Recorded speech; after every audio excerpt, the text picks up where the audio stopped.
Ассалаумағалейкум достар, сіздермен бірге Казонимус арнасы. Сіздер өрмекші адамның сайтани персонаж екенін және оның ішіне жын кіріп кеткенін білетін бе едіңіздер? Білмеген болсаңыздар, өрмекші адамның сол сияқты ащы және өте қорқынышты шындықтарын осы видеода айтатын боламын. Жалпы өрмекші адам кинематографияда және комикстерде, мультфильмдерде, ойындарда да кездеседі. Ал кинематографияда біз үш өрмекші адамды білеміз. Ол Эндрю Гарфилд, екінші өрмекші адам, Том Холланд қазіргі үшінші өрмекші адам, және ең ескі, ең алғашқы өрмекші адам Тоби Магуайр. Бұл өрмекші адамдардың ішінде Эндрю Гарфилд еврей, және өрмекші адамдардың негізі еврей екені тек қана киноларда емес, олардың комикстерінде, ойындарында да кездесіп жатады. Еврейлер кімдер екенін білмейтін болсаңыздар, олар сатанизм дініне бағынатын адамдар.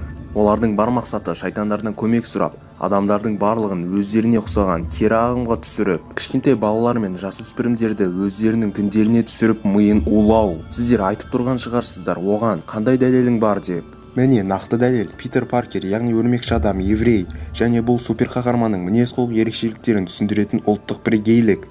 Independent басылымының хабарлауынша, таңғажайып өрмекші адам жоғары көрнеу фильмінің басты актері Эндрю Гарфилд осындай пікір білдірді. Өрмекші адам нефротик. Питер Паркер оңай жігіт емес екені анық. Ол жай ғана қосылып өшіре алмайды. Ол әрқашан өзін жеткілікті түрде орындалмағанын сезінеді. Ал Питер өзіне деген сенімсіздігінен зардап шегеді. Мұның бәрі болашақ әділ нефротикалық болғандықтан болады. Ол еврей, ал бұл дүниетанымның ерекше түрін тудырады деп түсіндірді актер. Гарфилд еврейлердің мұндай анықтамаға қарсы болмайтынына сенімді.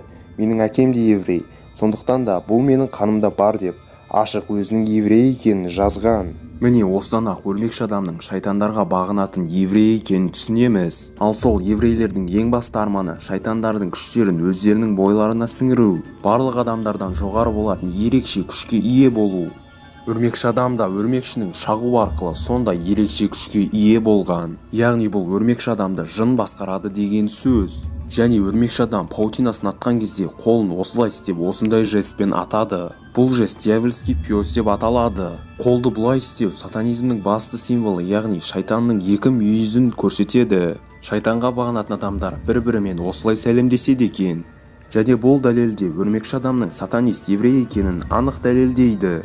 Өрмекші адамды шаққан пауықтар қара түстес болса, не үшін онда өрмекші адамдар қызыл түстес кейіпкер болды? Себебі сатани персонаждар өздерін қызыл қара түстес етіп елестетеді, және сатанизмге де сол түстер өте жақын. Осымен достар, видеомыз соңына да келіп қалды. Видео ұнаған болса, лайкты басып, подписаться деген қызыл кнопканы басып, жанынан шыққан қоңырау жанында басып кетіңіздер. Лайк деген нәрсені міндетті түрде басыңыздаршы достар. Осы видеода 1000 лайк жиналса, онда мен Суперменнің ащы шындығын түсіретін боламын. Менің арнамда Симпсондар туралы, Майнкрафт туралы, Том и Джерри туралы, Аладдин туралы, Миньоны туралы ащы шындық видеолар бар.